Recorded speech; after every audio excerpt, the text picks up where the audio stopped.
As the sun rose over Main Street, I'd gulp down my coffee and stare out of my office window at the once vacant lot. There, in its place now stood the shiny, obnoxious facade of AutoZoom, our competition. Who'd have thought our sleepy little street would turn into a battleground for two-car dealerships? It started off as simple rivalry but quickly evolved into something more. I remember our first encounter. Barry, their flamboyant manager, strolled into our dealership, Cars R Us, a cocky grin spread across his face. He looked around with feigned awe and said, "Nice little operation you got here. Hope you guys can keep up." With a wink, he sauntered back to his lot. That was all the provocation we needed. The pranks began mildly.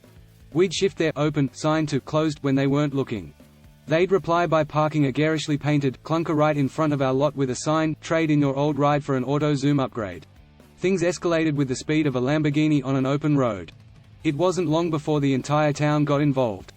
The local radio station started a poll, "Which dealership do you think is the best?" The pizza place started a Cars R Us vs AutoZoom discount day. I won't lie, it was exhilarating and nerve-wracking all at once. One sunny afternoon, I found an envelope on my desk bearing the AutoZoom logo. Inside was a flyer, AutoZoom Challenge. A series of competitions ending in a grand finale, a race.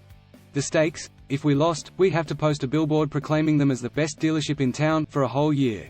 The gauntlet was thrown, and we had no choice but to pick it up. Preparations began in earnest.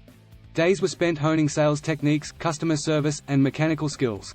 Nights, we gathered around the workshop, tweaking an old Camaro that we'd lovingly restored. It was our secret weapon for the race. The weeks flew by, and the day of the grand finale was upon us. The air was electric, filled with the aroma of grease, rubber, and a hint of nervous anticipation. I found myself behind the wheel of our Camaro, facing off against Barry in a shiny new AutoZoom sports car. I took a deep breath. The flag was dropped, and we were off.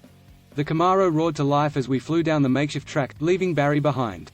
My heart pounded in my chest as I maneuvered each curve, the finish line in sight.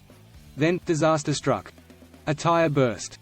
The Camaro veered dangerously, but I managed to control it, barely avoiding a catastrophic crash.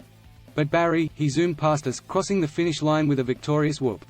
I stepped out of the Camaro, feeling a wave of despair wash over me. The crowd was eerily silent. Then, out of nowhere, I heard clapping. I turned around to see Barry, standing with a strange look on his face. He walked up to me, extended his hand, and said, "That was some fantastic driving. It's clear to me, and everyone here, you've got something special." In that moment, something shifted. What started as rivalry transformed into mutual respect. Barry never did make us put up that billboard. Instead, he proposed a joint billboard, celebrating the spirit of competition and camaraderie.